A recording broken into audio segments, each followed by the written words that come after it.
Dogecoin is going to explode. Take a look at some of these articles that have come out in the last few days. Now first, before we get into that, I'll of course give a shout out to the Make Dogecoin Moon Again hat, which I happen to think is a beautiful, beautiful meme there.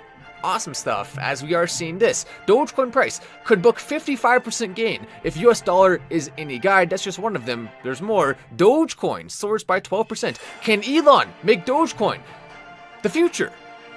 Bitcoin by 2030. That certainly sounds like a pretty dang good idea. This one, Cardano versus Dogecoin. Which one will reach $1 first in 2023? As we have seen Dogecoin a surprisingly sneakily good week this week.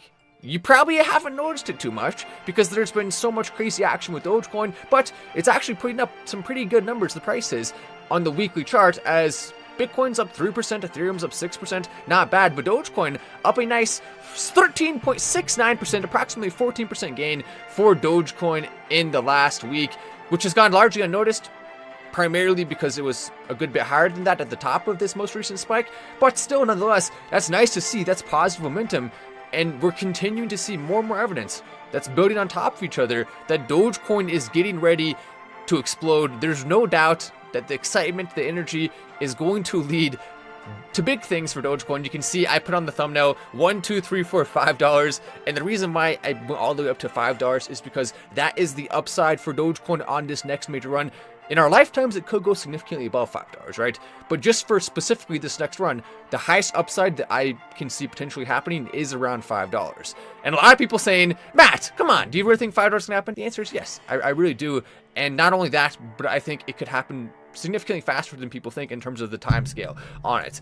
SBF will be beginning on the streets, and keep in mind, this is coming from someone who, when Dogecoin was at half a penny, was laughed at all the time for saying this thing was going to go crazy.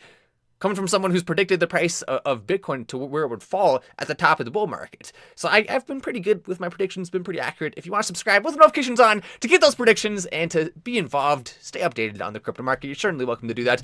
As we also have had even more craziness, I like to update this every single live stream because it's just staggering numbers. We now are up to 215 million tweet impressions on @MattWallace888, 374,000 mentions, and we're up 79,000 followers.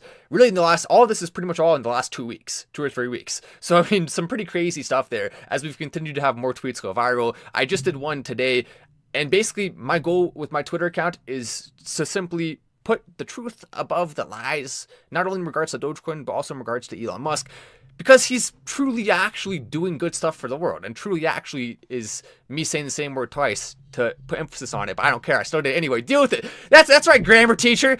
If my 5th grade grammar teacher ever watched this, she would be pissed. I mean, I'm just telling you right now. Don't ever let Miss Ngozi watch this episode or any of my episodes, because I definitely don't. I don't think I learned anything in her class. I'm sorry, Miss Ngozi. I tried. I did my best. But so this is my most recent tweet. I tweeted out, Elon Musk could be chilling in a $100 million mansion right now, getting massaged by 100 women. That part was mostly a joke, but I mean, technically it is true. As a team of private chefs prepares him a 5-star meal. He really could do that, right? I mean, easily. He can afford to do that every day for years. I mean, he has an insane net worth, right? He can do all this stuff, but instead, he's actually sleeping at Twitter HQ right now, and he's working his butt off to improve the world. I mean, how much more can you ask of a guy to do that and sacrifice what he could be getting? Now, you could argue maybe Elon doesn't want that. Maybe he actually enjoys work. And sure, I hope that's the case. But even still, it's still admirable that he's doing that, because there's still lots of other things that he probably enjoys, even playing video games or anything above the sun, hanging out with his family, whatever he wants to do.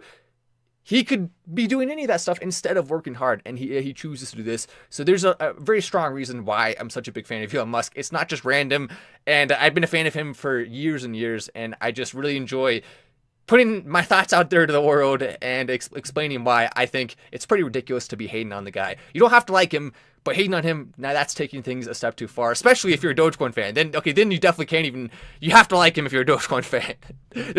You don't have to like him if you're just a normal individual, but if you're a Dogecoin fan, how can you not? I mean, come on.